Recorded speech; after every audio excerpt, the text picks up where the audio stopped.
Good evening, folks, and welcome to Here's the Deal. I'm your host, Shiloh. I got my trusty co-host, Mr. Marvin. How are you, Marv? Good. How are you? Pretty good. Pretty good.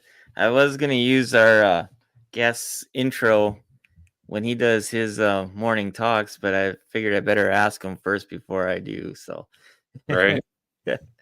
so with that being said, we have a pretty good guest on again. He's a friend of the show. He's been on before.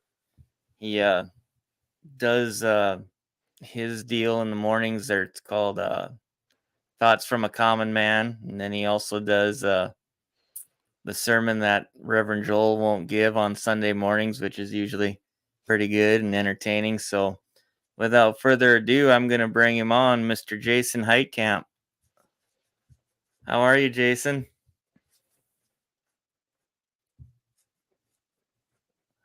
Can you hear us, I Jason? really can't hear anything. Am I supposed to hit the arrow? No, you should be good. We can hear You should you. be good now. We can hear you. Can you hear us? Turn your volume up. There we go. I guess I was supposed to hit that arrow in the center. I didn't know. So Oh, I wasn't able to listen to the first minute 47, so I'll have to listen to that again. No, there was a big arrow in the middle. I didn't know if I should hit it or not, so I apologize. I've never been on that end actually, so I couldn't tell you. Well, the next So guest you have, tell them just hit the arrow in the center at the beginning, and then they can hear everything. So sounds good. So I yeah. was just saying I was going to use your intro that you usually use for your daily talks, but I said I'm going to ask them first before I do because I really kind of like that one. So, Feel free, man. Feel free. well, I appreciate it. I appreciate it. So, how are you? Hey, I'm doing good. I'm doing good. With this weather, anybody who's doing bad this time of year, I mean, my God, just go outside. It's so beautiful out. We've been having just such beautiful days.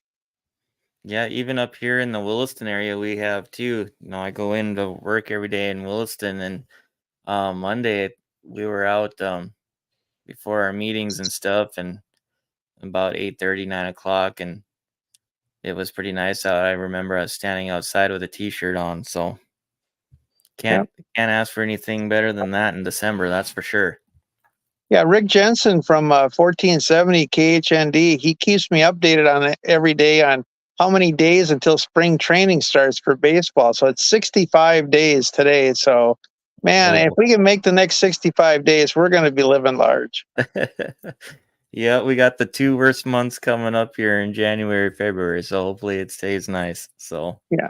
That's what I'm hoping for.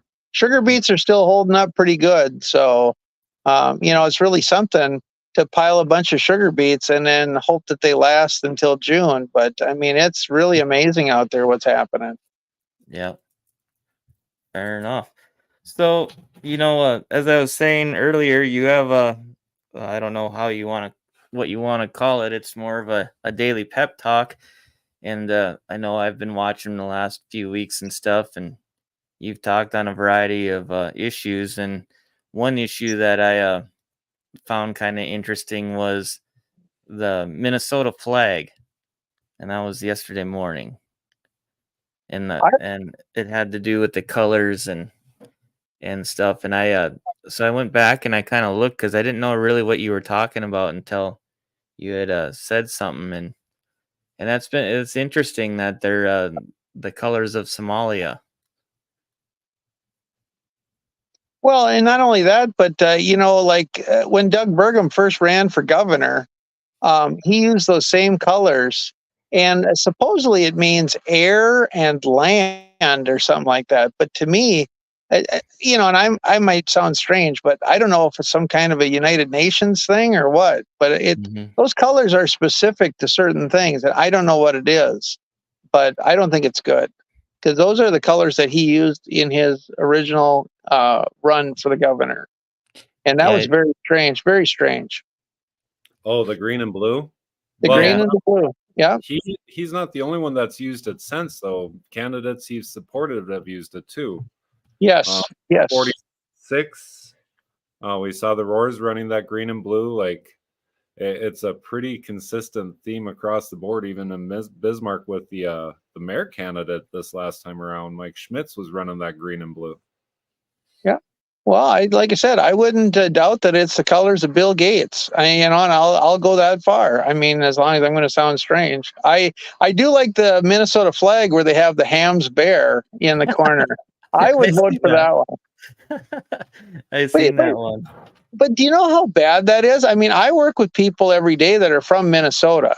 Hmm. And quite frankly, they don't even know how this started or how this legislative group has the power to just change the flag and the seal at will without a vote of the people. So I guess in Minnesota, if they want to put anything they want on the flag, they can change it at will. The people don't have anything to say about it. That's really scary. Very much so. Well, it's like here the Secretary of State's the keeper of the Great Seal. So like, is that bypassing it, or how does that even work? I don't know. I don't know. This new digital age, you better take a picture of it and keep it, because tomorrow it might be a carton of milk on there, and he might say, "Well, that's what it always was." I mean, I have no idea, no idea. Yeah. So, and I gotta say, I do apologize. I'm not in the safety room, but I thought since I did work all day today that I would sit in my nice chair, and if I do fall asleep during the interview, it's not because you guys are boring. Okay, Yep. it's what I normally do. This is where I calm down every night. So That's funny. yeah, That is funny. So no, the safety room. It's kind of ironic when you called it that when you were doing your show there, and I'm like, hey, I can get on board with that because that's what I do for a living. Is I'm a safety man for oil outfit up here, so I yeah, can I don't have a heated shop, so if I need something, it has to be somewhere where it's warm, because I can't go freeze to death to try to find it. So I have stuff all over my house, and it's all sorted, and I know where everything is. So you know where it's at. oh That's yeah, funny. I'm on my own. I have no help. Just so you know, I have no help. Well, you're doing just fine from what I can tell. So Yeah, yeah. No, but I do appreciate you guys asking me to come on Mhm. tonight, and I just said I'm willing to talk about whatever you guys want to talk about. Well, I know kind of a topic. I don't know how far we want to get down the road here, but the whole pay for play thing that we've been seeing with the NDPOP. I know you've talked about that recently. For those of you that aren't familiar, going into state convention, um, fees for speaking there, if you're a statewide candidate, can range anywhere from $2,500 to what, $5,000 Well, to from what speak. I understand, I believe it's $1,000 to be national committee man or woman. I think $2,500 for state executive officers, and $5,000 for congressional/gubernatorial races. Yeah. So, and I know that's been kind of a hot button for a lot of people. And we had spoke with Sandy here about a month ago, wasn't it? Yeah. Month and a half ago, and we had asked about that stuff, and it was kind of what I'm seeing, and this is just my opinion. I think that the district chairs are, I mean, it's 29 to 28 on the count when it comes to any of these votes. And I don't think we're going to see a change in that policy until we see a change in some chairmanship where it tips that scale away from almost a 50-50 split. But I personally would like to see that gone, because it makes it hard for a normal person to run for a statewide office. If Shiloh up and decided tomorrow to run for DPI, I don't know if you wanted to pony up the $2,500 just to speak at convention. Well, and I like I said, Marv, I don't want you to get mad at me, but the DPI should be the only one that you don't have to pay to do that, because that's a nonpartisan. And Yeah. in fact, DPI should not even be a part of anybody's talk at a convention or anything like that, because that's supposed to be nonpartisan. The Republicans and the Democrats should not be picking who they're backing on that. And I've always felt that was wrong. Yeah. Well, it was just the first example that popped up. Yep. But say if I would have said Secretary of State, the same thing, $2,500 minimum. By Yep. the time you get done renting booth space and everything else, you're $5,000 into a convention that lasts 2 days. Yep. That's a lot of gas money. That's a lot of gas money. Yep. So, So, especially if you're doing statewide office. well, and I guess people wonder why that I'm talking about this stuff. I know there's people out there that are actually saying I have an axe to grind.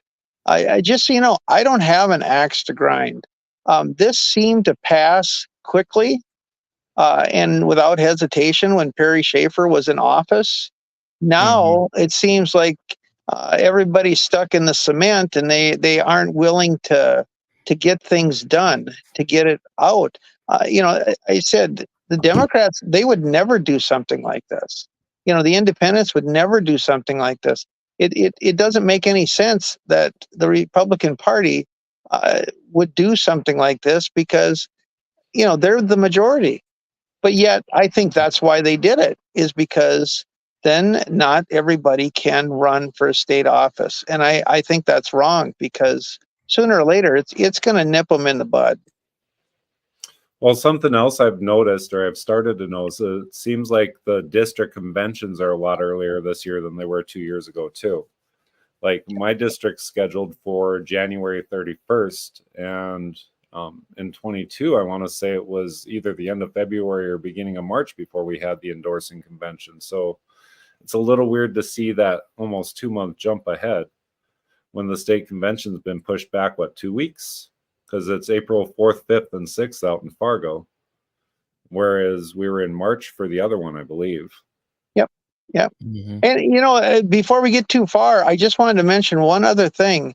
Any person who has sought the endorsement of another political party or has been affiliated with them in the last 10 years shall be prohibited from seeking the endorsement of the North Dakota Republican Party's state convention. Now the wording on that might be a little bit different with what they passed, but I'll just give an example. Mark Haugen. I actually voted for him. Okay, I actually voted for him. I thought he was a good candidate. I thought the first time I voted for him, he was a good candidate. The second time, I think that they treated him very badly. Now, if we could get a guy like that to join the Republican Party, he might be a viable candidate to actually do some good in the state. But if he comes to the party knowing that for 10 years he can't run for an office, why would he come to the party?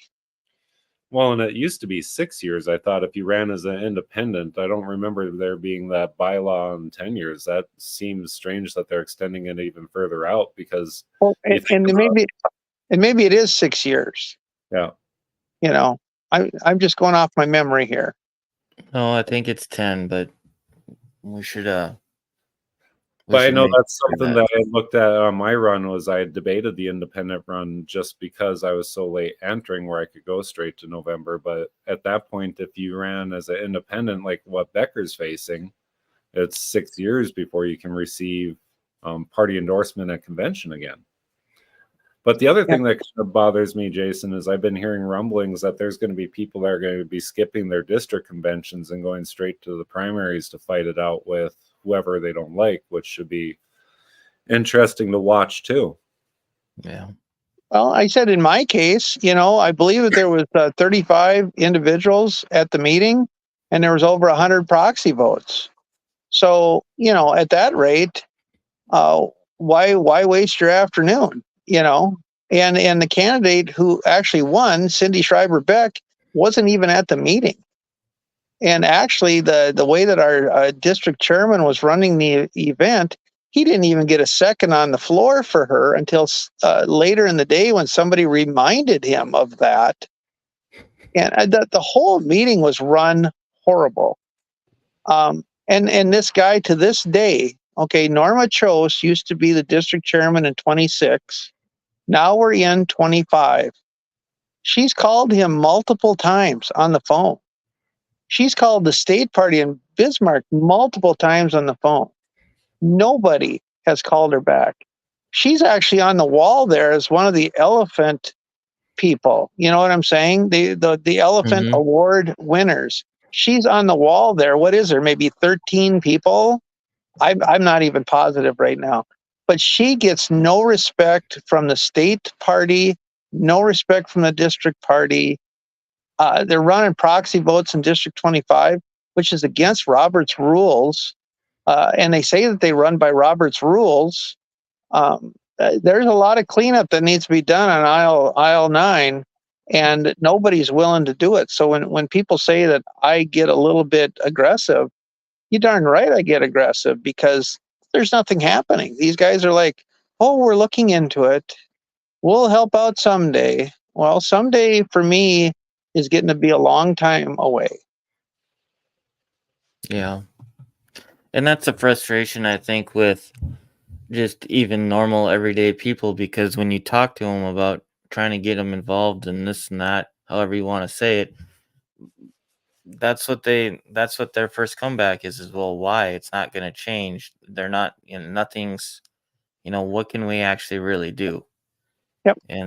And so that in there lies the problem. So, but I do believe that it's going to be a dogfight this coming election season, because 2 years ago we might have come from behind, and we got, I know in our district too, they weren't expecting 300 people to show up. they Oh were yeah. used to they were used to maybe 8 or 10, and we ended up getting 300 there. So, and 280 some voting um people. So it's I think it's going to be a dogfight. They know that we're coming this time, and we need to get our ducks in a row. And if you're going to run, let's get after it and get going, because I think the gig is up. I mean, the establishment is ready. However anybody wants to paint that picture, the establishment's ready. They're already gearing up. Yeah. Yeah. And I'll just mention this too. At our last meeting that we had, where we were going to vote for district chairman, to either Mhm. replace or keep the same one, I had to work that day. Kathy Scraw was actually at a Knights of Columbus convention in Bismarck, and Rob Mhm. Port put out that wild article about how me and Kathy Scraw were going to come and we were going to take over the district chairmanship and all this stuff. I mean, I don't know where they got the story to even come by, but you can't even make that stuff up. I had no intention of going. Kathy had no intention of going. Statewide, they had articles in there like I was going to come and burn the place down. And it's like, I didn't have any intention of even going or being district chairman, you know? So, Mhm. yeah, you're darn right. The establishment is out there, and they're ready to throw whatever they can at you. So with that being said, are you what's in the future for Jason? Well, You have I, it.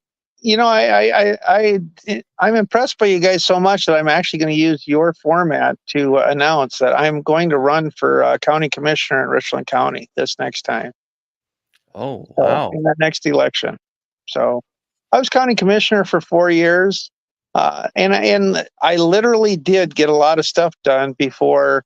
Uh, I'm going to say the Democrats came out and knocked me out. I was nonpartisan. The other people were part of a party, and that's the thing. I really like the nonpartisan role. I always like being county commissioner, Mhm. and I said I look forward to running again, and hopefully I can win and get back in there, because there's a lot of strange stuff that's happening in Richland County, and stuff that when you tell people what's going on, they have a hard time even believing it, much less understanding it.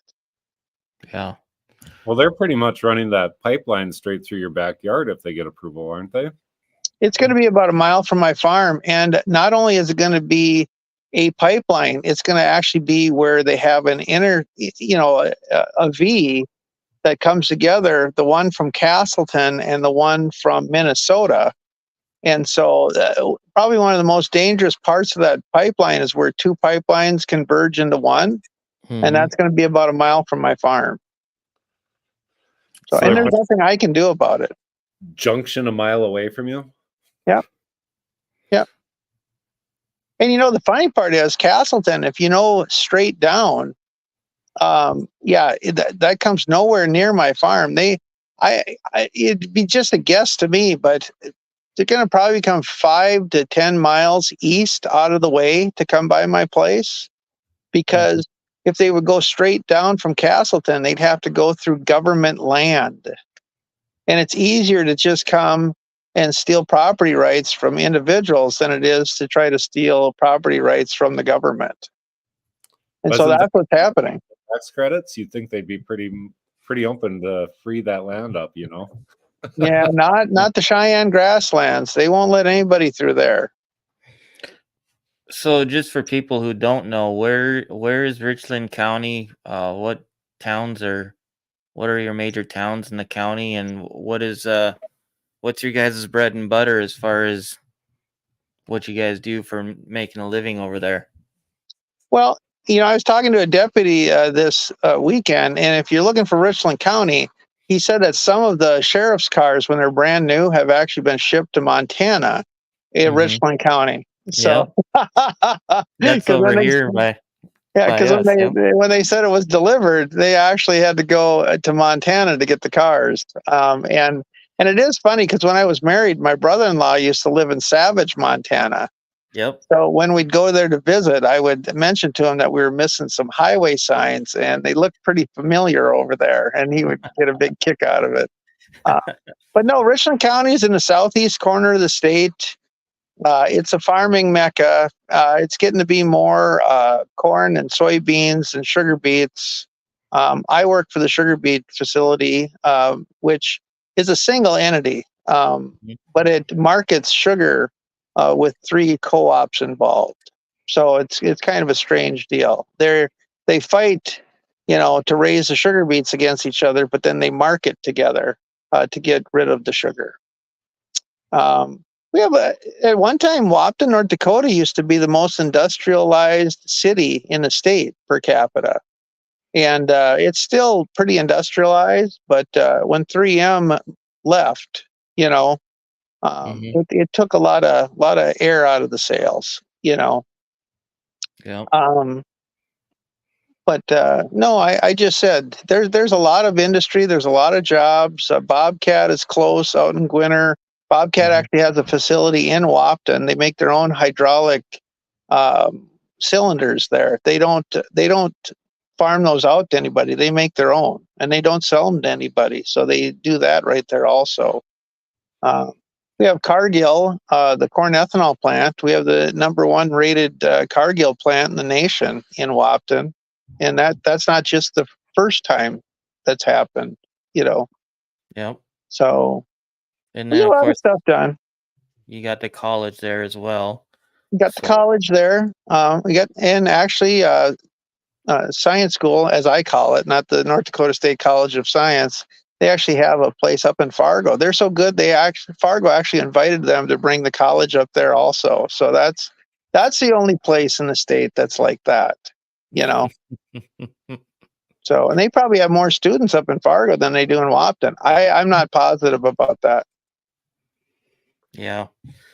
So with your run for the county commission, what challenges do you face there in that county? I mean, like Williams County, we have a bunch of different ones from, this data center up here in Williston. Obviously, we've got the oil industry up here, so we're always trying to keep up our infrastructure and all that good stuff and things like that. And obviously, with the carbon solutions coming in, we're trying to fight that as well. So I'm just wondering what do you guys face down there as far as adversities and Well, if you want to talk, I wish Rick Becker would actually talk about this. I haven't talked to him about it, but I wish he would talk about this. The county, Richland County, actually got a payout from the Fargo diversion. Now, you're talking a $4 billion project, all right? So they got paid $37 or $35 million, okay, for destroying part of our tax base in the northern part. because when a diversion is closed, it's going to flood Richland County land. And that's unconstitutional. And the county commissioners said that they were going to take care of it, but they never did. They accepted a small amount of money. And so they're taking that money, and instead of helping the towns like Christine and Abercrombie with that money, they're actually taking it and using it for other uses. And one of the uses, if you can understand this, is they're building houses with that money because they're going to make money off of that and then put it back into the coffers of the county. So it's going on 3 years now. They built a house in Wyoming, North Dakota, and they put it up for sale for over $400,000. Okay, a house. Wow. Now, just to show you what I'm talking about, in 1983, our family moved out of Wyoming. And I think my dad at the time sold our house for $25,000. Okay. And that had a nice 3-stall garage, and it was a nice Sears house, Sears Yep. 4-square house. Beautiful house. So, and I think he did sell it for $25,000, if I'm not wrong. And so when you go from 1983 till now, yes, the houses, some of the houses are, maybe $100,000, maybe $250,000. But when you take a house and put it in town, and it's a $400,000 house, just imagine what they're doing to the property taxes to the other people in town. I mean, even if that house hasn't sold and it's been sitting for 3 years empty, all right, this house was built with contractors from out of town. They didn't use the local electrician. They didn't use the local house factory, because Wyoming actually has a house factory in town. They didn't use any of the local plumbers. In fact, the guy who's selling the house, he's a realtor from Minnesota. Okay. That's what the county's doing for Wyoming. Okay. So say this house hasn't sold yet in 3 years, which it hasn't. They're still going to be looking at that house as a valued place. Okay. I mean, you can't kid me that they're not. So everybody's property taxes are going to go up because of that house that the county brought in and stuck there on Main Street. That's just wrong, for one thing. Plus, after 3 years, can you imagine a house has been sitting for 3 years? And I don't know, is it heated? Is it not heated? Do they go in and run the water every once in a while? I mean, the house is falling apart right on Main Street. And it's brand new, never been lived in, and they want $400,000. Well, I hear now. How big is Wyoming? 500 people. 500 people. Yeah. The most that I know of a house selling for in Wyoming was probably around $250,000. And I don't hear a lot, but that's what I've heard. So now they brought a $400,000 house into town, and it's sat for going on 3 years now. So that's some of the things that are happening in our county, and people don't even know it's happening. So is it just one seat that's open in your county, or is there multiple? Well, I'm not sure if it's 2 or 3 this time, but I know for one thing, Raleigh Ellert, and I have a lot of respect for this guy. I think that he's been to me, he kind of reminds me of Tony Gehrig, okay? And him and his wife are moving to Moorhead. They've already sold their house. They got an apartment in town. He's going to finish out his county commission duties until the end of next year. And then they're going to move to Moorhead. So I know that one seat is available, and so that's why I decided to run. Yeah. So your first time around, I know you've talked about it a bunch. You helped with a bypass, wasn't it? Help try to get that Well, through? I'm working on a bypass to go around Wapton, because you guys may know this, you may not know this, but I'm part of a team that we have 2 trucks, and the one truck pulls the other truck around, and it uses satellites, it uses LiDAR, it uses radar, it uses frequencies, and quite frankly, we aren't going to be able to take this truck through town, because there's so many frequencies that are being thrown out in that town, and some of the corners aren't made for these trucks. They're 53 feet long, and they have a railroad track right by Smith Motors on Main Street that you could just tightly fit two of them into there, but you couldn't safely drive a system like this through town. And so I started talking about 3 years ago about a bypass, because our old bypass lasted about 55 years. And now they want to put houses on the west side of it and have the children cross the road and go to school. Okay. But we've already had people killed on that road because, I mean, the trucks come down that road, they're very full, and they drive the speed limit and they don't stop on a dime. Well, correct me if I'm wrong. The reason they put a bypass around something is so you don't have to go through town just to avoid circumstances like you're talking about. That's correct. That's correct. And you know what's holding the whole thing up right now? It's not the billions and billions of dollars that Doug Burgum has in the state. It's the $60,000 study that they would have to do in order to make sure that this would be a good plan. Now, if you want to work with the state on projects, they want you to do a plan every 10 years. And I don't believe Wapton's done a plan for maybe 15 years or more because they cost about $60,000 to do. And if I'm wrong on these figures, I hope somebody comes out and corrects me because I'm going off of what I hear. And so I've tried to get the county and the city to split the money that it will cost to do the study, and neither of them wants to do it. So what they want to do now is on a 210 bypass, which is probably about 3 miles long. They want to put 5 stoplights in there so that the kids can cross the road safely. And they're actually talking about maybe putting a walking bridge over the top of it, like an overpass, so the kids can cross the road safely. They're talking about looking into putting a tunnel underneath the road so that the kids can cross safely. And none of that stuff makes any sense at all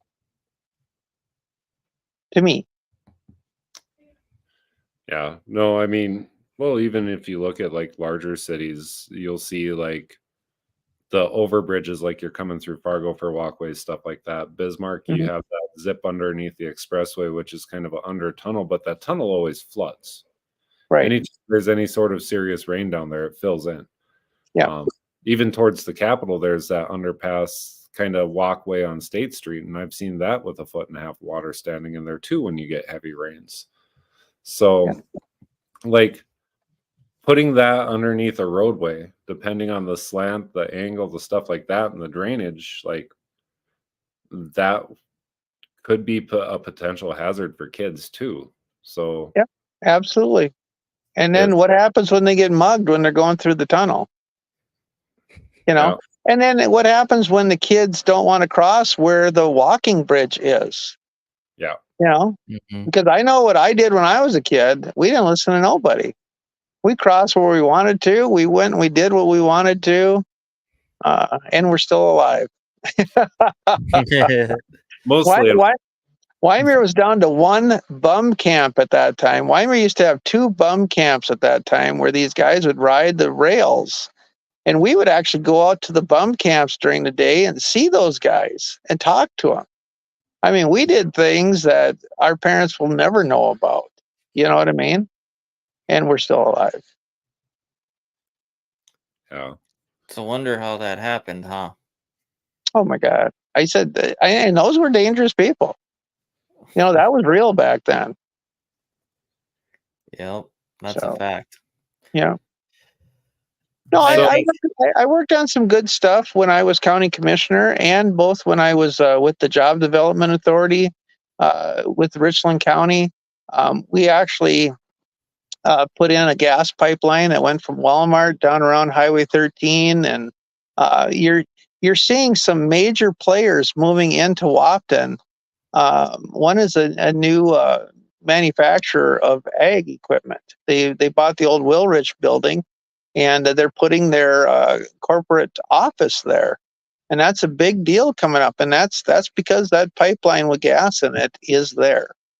Now, Elisa Metzgog, the Democrat representative from the 25th district, she helped in the last couple sessions to bring gas through Kindred and down, because we used to have what they call like an off-peak system for natural gas, and we're gonna have full use of the natural gas now.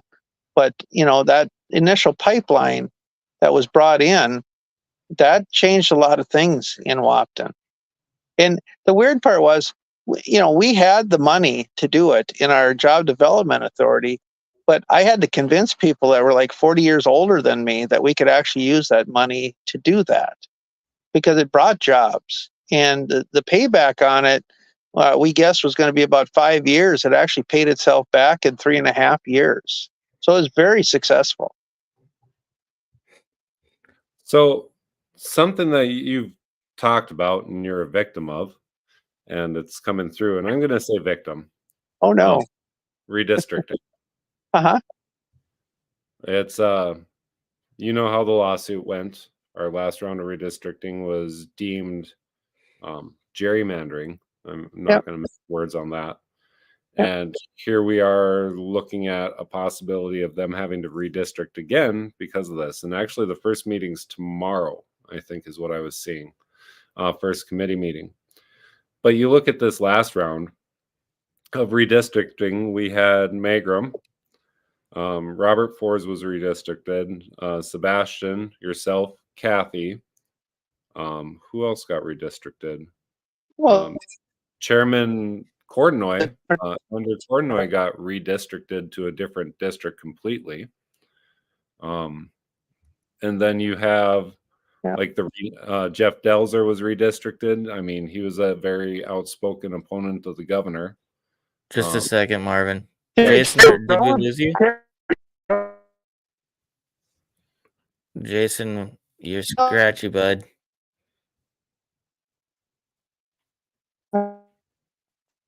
I'll have to give it a second.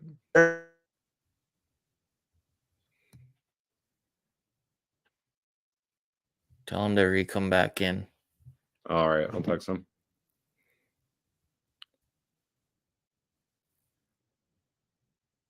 Join. Well, we haven't had that happen in a long time. Right? Well, I say the governor and redistricting. Right. So while we're waiting for Jason here, it looks like meeting schedule, who's on the redistricting committee. We got Sorvog Beckendahl, Dick Dever, Robert Erbley, Kathy Hogan, Josh Boshi, Craig Hedlund, Mike LaFour, Mike Nathy, Austin Shower, and that's it. Now, back again? There he is. Okay. Sorry about that. Nope, it's all right. All right, you want to read that again, Marvin, so Jason can hear? So who's on the redistricting? I thought this was interesting because we don't see any really northern representatives. You got Sorvig, Beckendahl, Dick Dever, Robert Erbley, and Kathy Haugen. And then we got Josh Boshi, Craig Hedlund, Mike LaFour, Mike Nathy, and Austin Shower. I don't see any Minot area representatives there other than Beckendahl from Williston, and that's kind of scary considering two of the areas that they're talking about redistricting again are all up north. So, well, and if I can add this, the one guy that was the most important to this whole thing that they got rid of because of the splitting the districts in half was Terry Jones. Yep. The senator from Wyoming. And so that's what they kept calling him all the time, although he lived here. But that was the guy that they wanted to get rid of by doing the split like that. And he told them that they would get sued and that they would lose. And of course, Devlin, the guy who never missed a meal, he wouldn't listen to him. Mhm. What, a third of the last redistricting committee resigned afterwards? Absolutely. Devlin, he destroyed his own district and then he quit. Well, yeah, Devlin, you had Poolman, you had Wardner, you had who else stepped down? There was another one. Well, Chet. Holmberg's on it, but we don't count that as stepping down. Chet Pollard, didn't he? Yeah, Chet Pollard. You know, and it's like The one woman I got to give kudos to is Judy Estison, because Bill Devlin kept telling her that if she just waited a while longer, she'd get to run for office. And then he totally destroyed the district and made it so that she couldn't run.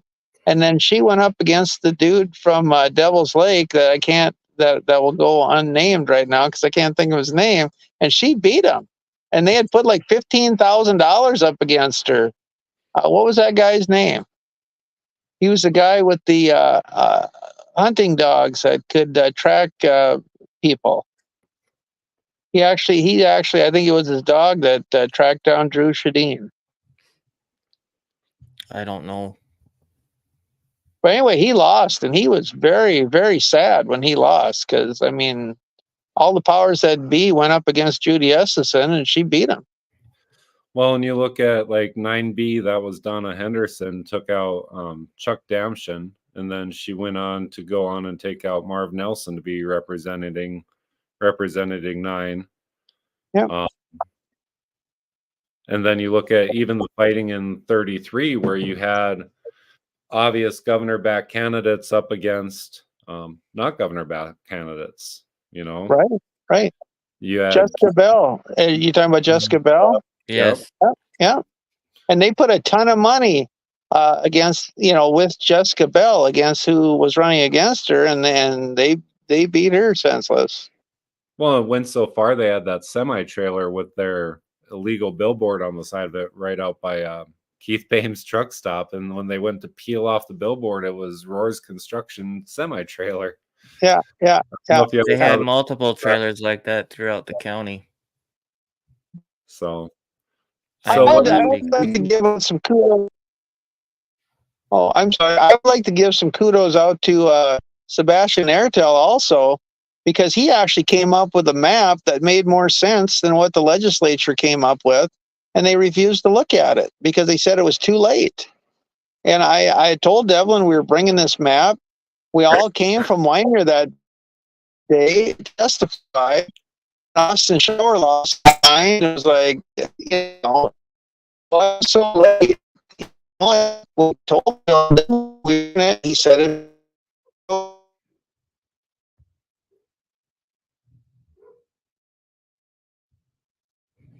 He's gonna have to come back. I can't believe it. We're really having some issues. Am I still here?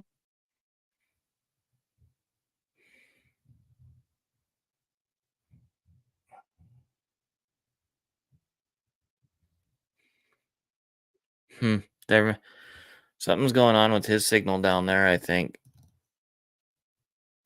You're on mute, Marvin. That's what we get for talking about important stuff. Yeah.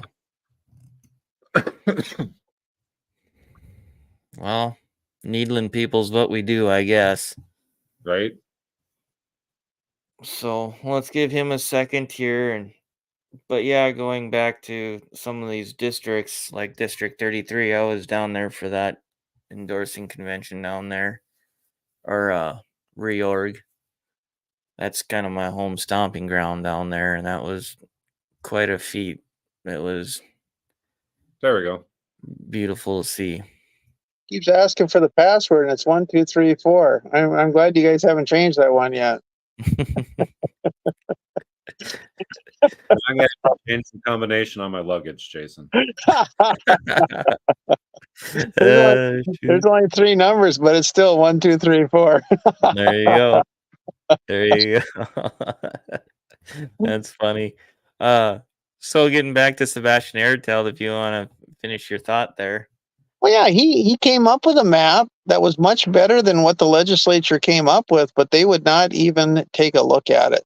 They refused to look at it. And that was one that would have changed very few districts. 28 right now is so large that nobody knows what's going on down there. And so many people are upset in District 28 because if you're going to go have a meeting and you live on the one side, you almost got to get a motel room to stay overnight. That's how big that district is now. Really? Oh, it's horrible. It's horrible. And there's very few people that live there. See, let's just say it what it is. Some of this stuff, or all of it. I mean, and again, this is like conspiracy theorist in me. This is all done by design, just because of the problems that you're talking about. Who wants to drive all the way across their district to stay the night, to get up in the morning and go back home and go to work or whatever the case may be? We wonder why we can't get involvement, and this is a lot of the problem, I would say. Either that or when they do have these uh reorgs, such as District 33's 2 years ago, um, they don't have enough people to work to where they've got a line out the door and down the street and around the corner that people just get fed up with waiting and they leave. Well, I tell you, in our last election here, Norma Chose used to be the head of District 26, like I said, and our leader now for the district, he wasn't contacting anybody from the Republican side to come and work at the election. He wasn't doing anything. Norma started doing that stuff for him. Mm-hmm. And, I don't know why these people want to be a part of it when they don't want to do the job unless, they got the call from Burgum and told them that they're the people now, Mm-hmm. So, but I just said, I really liked, now I don't know if it was Marv's idea or my idea. I think it was Marv's, but to actually do the county thing, that Mm-hmm. it's such a beautiful concept, and it would not be unconstitutional. It wouldn't be racial. It wouldn't be anything like that. It would be based on population, and it would make sense. Why don't you go into discussion on that or into detail on that, especially like with the population deal? Because what about these counties that have little to no population? How's that going to work? Okay, so the breakdown on it is, instead of having these 47 funky districts that are all over the place, Mm-hmm. it would be a minor change to allow it, but we would move to a 53 district system. So one district for each county essentially is what it would be. Yeah. So each county for a population up to 30,000 would have 2 House representatives, 1 senator. For every 30,000 jump for a max of 5 House representatives, you would gain an additional rep for that county. So like Burleigh County's got 99,000 some odd people in it. So Burleigh would have all 5 of their seats filled. Now, I know it's kind of, you're like, well, that's not fair because we have more people. But if you look at how the spending happens, if you look at how the rural voice has been lost, if you look how kind of controlling it currently is, because Grand Forks, Bismarck, and Fargo control 19 of our 47 legislative districts. So you move to this county system, you're going to, yes, expand the number of seats, but you're going to reduce the amount of control. It's going to put it more of an even base across every county. And it's kind of like taking a page from what they do in DC. You have X amount of votes per number of population, and that's kind of where you sit. But I really think it gives that rural voice back to our smaller counties, our more rural counties that have been forgotten. And moving to that district seating, or moving to a county seating versus the current legislative map where you have 3 representatives representing 4 counties. It eliminates a lot of headache, and I think it gives the people back their voice. Absolutely. And I said, I don't think anyone could see that it was a racial deal. There wouldn't be anything like that. It would be based on population. It'd be like the Senate, uh, at the federal level, uh, being elected, and the House being the people's house, because, the more people you had, the more representatives you would have. And that would be great. Yeah, I think the only stipulation I would want on it, if I was drafting it, would be after you get past your 2 House representatives, the remaining 3, like 2, 3, 4, whatever you have per county, have to be rural. They have to be part of a smaller community. You can't have 5 representatives just from Bismarck. Correct. So you can't have 5 representatives just from Fargo. And I think Right. spreads that vote out across the county too.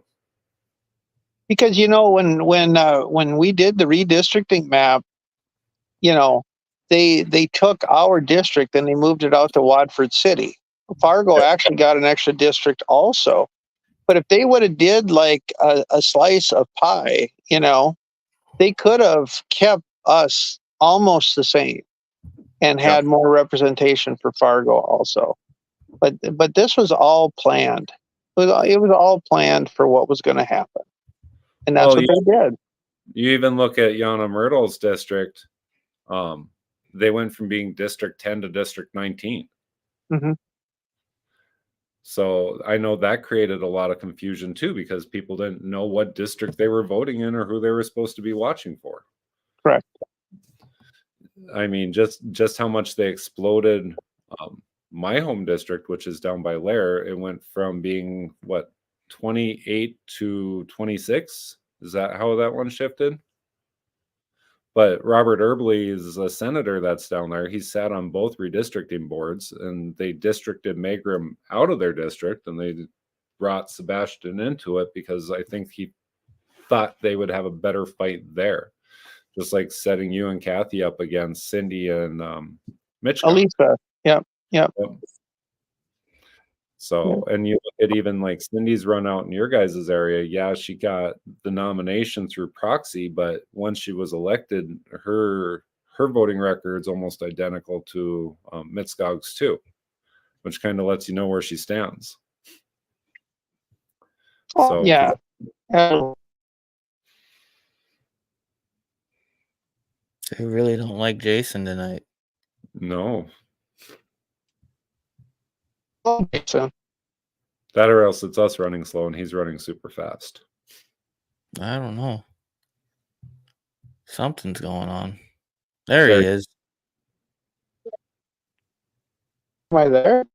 Yep, you're here. Okay, I don't have to rejoin again. No, and like, I don't know if you guys know this or not, but we get the word that we just Oh, we lost him. The joys of having fans. A rural-based show. Yeah, I don't know about you. Like when I head home, there's areas where my phone just laughs and says good luck. What's that? When I head back home, there's areas of the drive where my phone just laughs and says good luck. Yeah. Yep. Well, if he comes back on, we'll wrap it up. And oh, there he is. Let him get some sleep. Excuse me, I'm sneezing. Okay, I'm here now. But you know, a lot of I'm just going to call this one more time. A lot of people think that I got an axe to grind and stuff like that. When we found out that it was going to be District 25 for us, I mean, I told Larry Lewick that I was not going to run against him. I mean, he damn near fell on the floor and couldn't believe it. You know what I mean? But I think I think the Democrats had that plan that I was going to run against Larry and that Larry would get knocked out, and I didn't want that. You know what I mean? So I can gracefully go from here to there. It doesn't matter. You can be just as solid, not even in the Senate, then you can be out of it. So I don't need to have a title. Yeah. Other than the messenger, apparently. Yeah, well, they kill the messenger, so I might as well put that on there.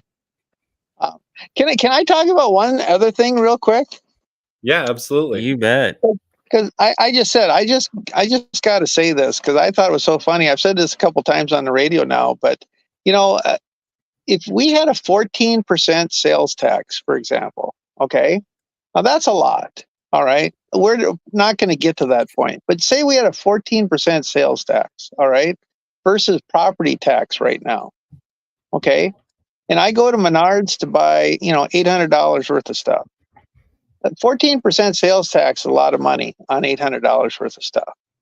If you can't Mhm. afford the stuff, you're going to have to put it back and you're going to have to wait till a different time. Now, because you do that, they're not going to sell your house. Okay. And that's what Yeah. I'm getting to. If you can't buy stuff at Menards and a lot of other people can't buy stuff at Menards, the only option is their prices are going to have to come down, or if the 14% sales tax is hurting sales, then the 14% sales tax is going to have to come down. So this is an inflation hedge to have a sales tax versus a property tax. Because if you have a property tax, they continue to raise your house 7%, 40% every year. That's causes inflation. Yep. So I said I know Rick hasn't talked about that, but I would just like to talk about how the sales tax is a much better way to run our state and our local governments, because that's an inflationary hedge. If it gets too bad, you can't have a high sales tax. If it gets too bad, the prices are going to have to come down or nobody's going to be buying stuff. But, I just can't believe some of these places went up 49% this year. And even young kids have heard about it. I was talking to a deputy this weekend, like I said, and his daughter's like 19, 20 years old. She heard about that. I mean, it's getting Yeah. out. Property taxes can't continue to be paid like this. Yeah, well, Well, you that's look at been us. You look at us. Our property tax is 2 house payments this next year. Yeah.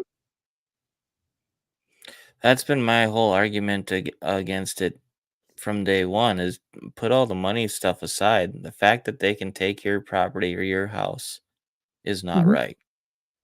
Well, absolutely. And that should not even be possible. And, I used to do financial planning years ago, and I always used to tell people, because they didn't understand it. Most people who just buy a house and they got an escrow account, they don't Yeah. understand that their payment doesn't stay the same from year to year. But a lot of people think that when they buy their house 30 years from now, their payment's going to be the same. Well, the payment might be the same, but the escrow account added onto it is not going to be the same. And so that's where people get into financial trouble, because they think that they have this payment that stays the same. And, whether it's your electric bill, your escrow account, even new cars. I mean, I can't imagine paying $80,000 for a new car. I mean, I live in the 70s, you know what I mean? And, and I just said, it's going to reach a point like with Bidenomics. They can say Bidenomics all day. It's not even gelling with the Democrats right now. They know that it's not real. Here's something crazy real quick. I got sent this the other day. City Council moved to buy back the lot across from Portland City Hall, which had gone back to Trail County for non-payment of taxes. The cost of the parcel was $1 plus $20 for paperwork. Yep. But they sold it to the city, didn't they? Yeah, the city bought it for $1. Right. That's what I used to do when I was county commissioner. I used to work with all the cities because the other commissioners wouldn't work with the other cities. I would go to all the cities and show them the property that the county had and try to get them to buy it for $1, because a lot of times then they would have money in their budget to tear the place down or haul the stuff out or improve the property so that they could sell it to somebody else or give it to somebody, and then they could buy a house and then it would go back onto the tax rolls. But we did not want to have the county involved tearing houses down in Fairmont or in Wymer or in the other towns, because that set a really bad precedent, Right. It's always better when the local town tears the property down, than the county. Well, and there's another one here. The council also moved. I don't know if this is the same paper. Patent, it looks like. The council also moved to follow the North Dakota Century Code and raise the tax exemption for new homes from $75,000 to $150,000 for 2 years. So they're giving you tax breaks for building new. And it's just like, it's so easy to give away that money, but when it comes time for the people wanting to make it permanent, it seems to be an issue. It's like, did you know, Jason, that if you spend X amount of dollars on a purchase and your tax passes, I can't remember what it is, it's like $400. The only reason I know about this is my wife found it. You can apply for a refund on your sales taxes with the state tax commissioner. Oh, I didn't know that. Yeah, nobody else does either. Say So, that again. There's a threshold on sales tax. Mm-hmm. I can't remember the dollar amount. You can find it on the state tax commissioner's website. But once you've spent X amount on retail purchase on a single purchase, there's actual cap for the amount of sales tax you can pay. And I can't remember what that cap is. I want to say it's around $400 because we were able to do it when we bought our mattress here. And this was 7 years ago. We were able to apply for a refund on the taxes that we had paid on. And by God, we got a check for it too.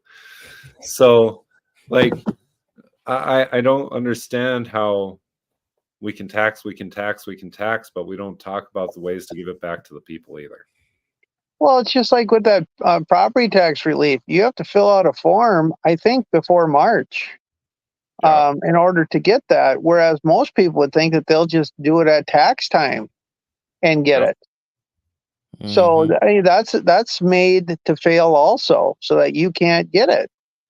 And they talk about how you're going to get it, but then they make it so that you fail. And once you fail, you don't get it. Yep.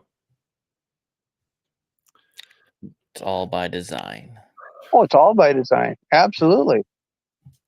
Kissing babies and telling you what they're doing for you, but then you fail because you didn't do it right. Yep. Yep. But I just said, hopefully I didn't confuse people with the sales tax analogy that I was using. But I just said a lot of people don't like paying sales tax. But when you get a gray beard like this, usually you got closets full of clothes. You don't need to buy clothes anymore. I still have my first car from 1981, so I don't have to buy a new car. I mean, there's a lot of ways that you don't have to pay sales tax, and you can still live a good life. It's only the people that want to buy stuff that are going to pay the sales tax, and that's a good way to have it. Yeah. This unrealized gain stuff off the property tax, it's wrong. Well, what was that bill Sierra was helping with, the diaper tax? You look at that, they were losing their mind over being scored on that. What was that, exemption for buying diapers for kids? Is that what that one was? Absolutely. Back in 2019, they passed a law that gave adults tax-free diapers. Okay. So now in the last legislative session, they wanted to pass a bill to give couples tax-free diapers because the information's out there. Okay. Most of the people that are having abortions are people who already have kids. The reason that they're having the abortions is because they can't afford to raise another kid. And so one of the things that Right to Life was trying to work on was helping people who, to make them make the right decision, And so the diaper bill would give, I think, basically 90 days worth of free diapers to a couple that was having a baby. And so the people that were upset with the bill were the same people that had voted on giving adults free diapers back in 2019. So the only reason you could understand why these people were so upset is because Burgum was running for president and he wanted to have income tax relief. And so he sicked people on to the North Dakota Right to Life women to make them pull that bill, and they refused to do it. And I was just looking at the amount of people that got a 91% this time, and that was all because of one bill, you know? And it's a good bill. Yeah. Oh, fooey, Jason. As always, with what, 5, 6 different topics? Well, but I think we covered them good. Yeah. I think The one thing I would like to say is the two women, and actually there was three that lost their positions at North Dakota Right to Life. They're all doing better now than they were before, and they were doing quite well at North Dakota Right to Life. So I just want you guys to know that. that's good. That's good to hear. Absolutely. And they're going to wish that they were here when they come with that constitutional amendment to North Dakota, and nobody's ready to stop it. Oh, like they did out in Ohio where they added abortion to the Constitution. Absolutely. Absolutely. Yeah. Aren't they working on something in Iowa too? It passed in Iowa. It did. Okay. Yeah. It passed in Iowa. I think there was two places where it passed. In Ohio was one of them, and Iowa was the other. Did it pass in Iowa? I thought it did. I know it passed at least in one place, but I thought it passed in two this last time. Yeah. Well, and that's the unfortunate thing. I mean, it all boils down to this. Though we live in a godless society today, and I don't know how we fix that. And it seems like it once that happens, everything has it's taken it 50 to 100 years for our society to be the way that it is now, meaning that if you look at everything from everything that we've talked to tonight about our government, about the way the party works and the rules and what you can and can't do and where you have to go, to our education system, to our healthcare, it's all broken, and it's broken by design. And a lot of it is because we have checked out. Yeah. If we have. If I could say this, and I don't mean to tout other people's shows on your show, but today, Daily Wire, the Ben Shapiro show, if you Mhm. watch his episode today, it talks about how the decline of the church is causing all of this problems. And the reason that there's a decline in the church is because the government is funding most of the things that the church used to take care of. And so people don't see a reason to go to church anymore because they don't have to go there to get help. Yeah, It's a very good episode. And I tell you what, Ben's Jewish, so he's not a Christian. And it's a very good episode. but He does a very good job on it. the other thing I would add to that too is they've learned to preach to your pocketbook and not to you know what I mean? And Oh, yeah. that's a lot of the problem too in modern day church, and then you want to add the man-made theologies, or however you want to say that, you want to add that on top of it too. I mean, it's all a mess. It really is. Well, just think, in a state of 750,000 or 770,000 people, $5 billion going to Health and Human Services. Well, what are they doing? I mean, really, what are they doing? We don't know. Yeah. I tell you, if somebody wanted to, they could give me $10,000, okay, and I would Mhm. run for governor, okay, and if I won, the first thing I would do is Health and Human Services would be cut back by 50%. And the other places, their budgets would be coming down 20%. Because going to $20 billion in our last budget, that's horrifying. Yep. That's horrifying. Now, And correct me if I'm wrong, Jason. When Governor Burgum ran in 16, he ran on a couple things. He ran on innovation, right? We're yeah, going to innovate and we're going to cut government, correct? yeah, yeah. And And we're going to run what it has like a happened? business. And we're going to run it like a business. Right. And what happened? He failed. He failed, very much so. I think Yeah. Michael Coachman was the guy who came up with that line. He's a failure. Isn't he the guy who said that? I don't know. I think he was the one. No, actually, I apologize. It was Bob Wheeler. Bob Wheeler said Burgum could have been the best governor that we ever had, and he Yep. failed. He failed. He had everything at his hands to be the best governor in the state of North Dakota in the history, and he failed. Mhm. Yep. Yeah. Is that by design? I don't know. Depends upon who you ask. Right? Well, I got to I give think the kudos to who needs the kudos, and Bob Wheeler was absolutely right on that. Yep. I would Yep. agree. I would agree.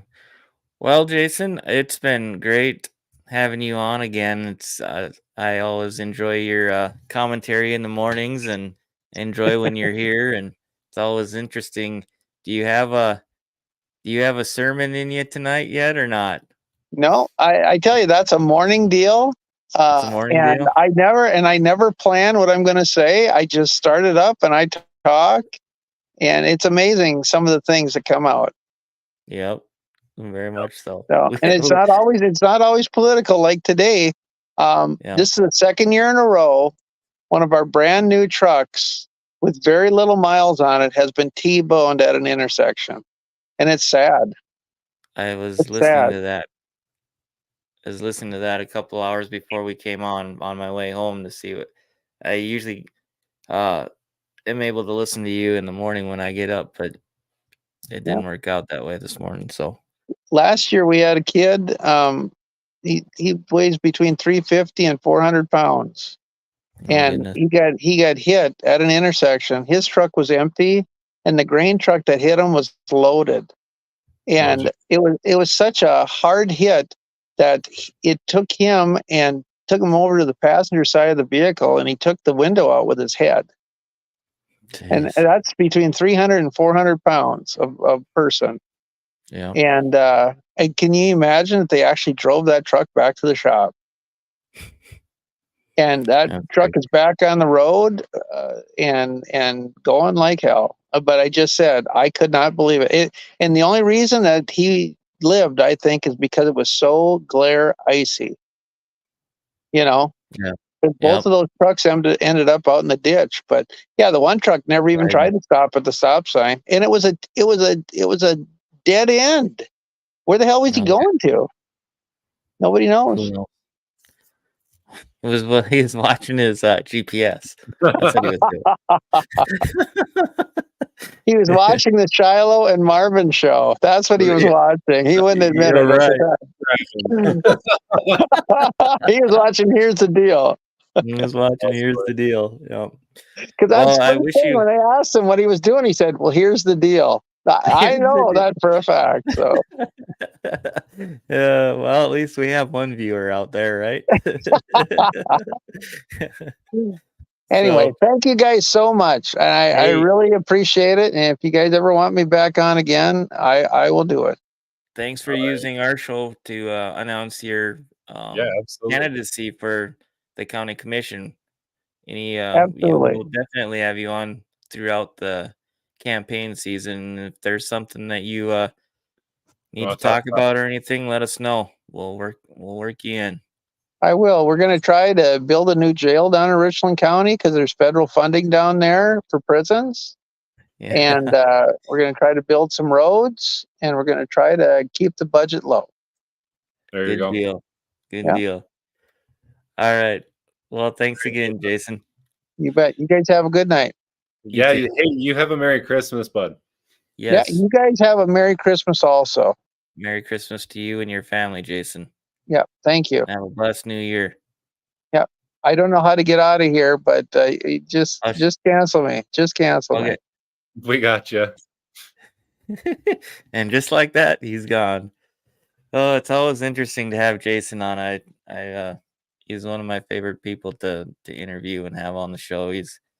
I listen to him quite a bit in the mornings and stuff, and it's he's definitely an interesting individual. So, Oh, I but like sitting and talking to Jason because you talk about 10, 15 different subjects over the course of an hour. yep, Um, yep, it's just nonstop. Speaking of Christmas, We aren't doing a show Friday because we're hoping that y'all are traveling to see some family. Um, we definitely want to make sure that you're getting out there and spending time with loved ones instead of wondering what we're going to be talking about. So no show on Friday, but we will be back on Tuesday night. So there's that. Tuesday the 26th. Yep. So, yep. And we're on Friday. That following Friday. We're not gonna announce it yet, but we're tentatively working on another candidate that's running for a statewide office. So, as soon as we get confirmation from that individual, we will be announcing that. So, I'm looking forward to that Friday show as well. We're going to work on getting guests again this last couple weeks. I do apologize. Um, between my work changing and obviously my wife, we've dealt with her health and stuff. It has been kind of a trying time around here. So Marvin and we've just worked together on basically talking, and so here in the next few weeks, we are going to be getting more guests on, and as people announce, and hopefully we can get some more candidates on. I know District 30 is going to be on, correct? Sometime Yes. shortly in Yep. the beginning Yep. part of the new year. I want to put the guys that are running for 30 up shortly after the new year here, so we'll have Justice and the other two that are running there on. I want to say it was like the first or second week of January. We got them set up for. I'll have to look. And yeah, if you guys are running in a district, I'd be interested to know who's running in Cole Christensen's district here. Get them on. Be nice to talk to see who's going to be replacing those shoes. Let us know. If you're looking at running for statewide office, let us know. We'll have you on. Because we got treasurer, DPI, governor, obviously, and insurance commissioner are all this year for sure. And Senator Kramer's seat.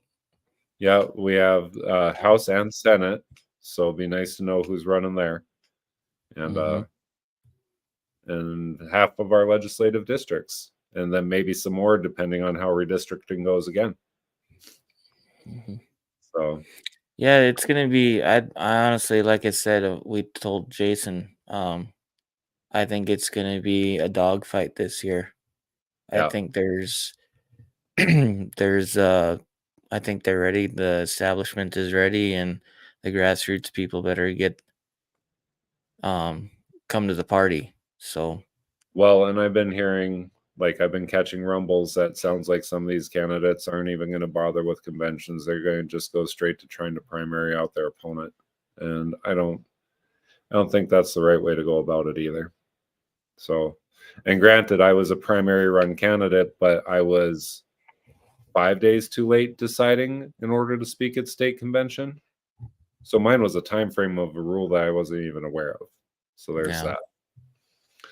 So no, it'll be interesting to see, and it'll be interesting to see how the elections are ran. Yeah. That's going to be up in the air. I know there's a lot of.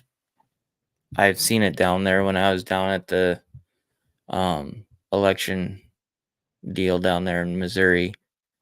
We've seen the proof of what they do with those machines. So it's gonna be interesting to see what they do and how they conduct themselves. If they're actually gonna have an election or a selection, we Right. definitely have some stuff to figure out there. So, well, they're already gearing up on the safest elections ever. yeah, articles, those will be coming again. I've heard. See, my thing is I've been seeing too that they're worried about the elections workers' safety and this and that. My question is is why are they worried about that? I mean, when we were in the Capitol, when we had Dr. Frank there back in February, they wouldn't even let us in the office. Like I don't understand what the big deal is. Yeah. You know what I mean? Yep. they're not even willing to have conversations. And I would reach out to Michael Howe and ask him, if you'd ever want to be on and have a conversation with us about what's going on with our elections that are so secure and safe, we'd definitely like to have that conversation. But I won't hold my breath, being when we were at your door, you locked the door and wouldn't let us in. So anyway, that's Anyway, about all I have. all right. Well, Shiloh, I So think it's a good point to call her, don't you? yeah, we will see you guys on Tuesday the 26th. So for Marvin, I'm Shiloh. You guys have a good Christmas, a blessed new year. Merry Christmas. I know we're not supposed to say that, right? Merry Christmas. Have a blessed new year. We will see you on Tuesday at 8 p.m. Central.